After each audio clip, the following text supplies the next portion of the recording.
औरंगजेबाची कबर पूर्वीच हटवायला हवी होती.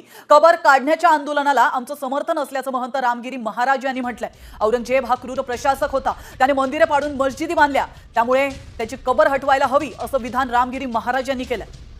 औरंगजेब हा एक आक्रंत होता.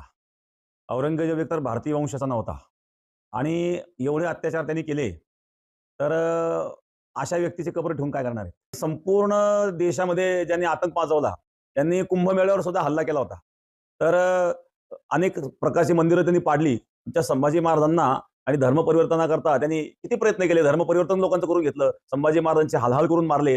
पण अशा व्यक्तीची कबर असणं हे सुद्धा दुर्दैव आहेत. हे तर याच्यापूर्वीच व्हायला पाहिजे होतं. पण आता जे या ठिकाणी संघर्ष सुरू झालेला आहे, आंदोलन करीत आहेत, त्या आंदोलनाला आमचं समर्थन आहे. जे दंगल करणारे जे लोक आहेत, ते हे सुद्धा त्याच विचाराचे आहेत. औरंगजेबाच्या विचाराचे असणारे जे दंगल करणारे लोक आहेत, अशा प्रकारचे असणारे जे लोक आहेत आणि ते धरले पाहिजे, पकडले पाहिजे आणि त्यांना शिक्षा झाली पाहिजे.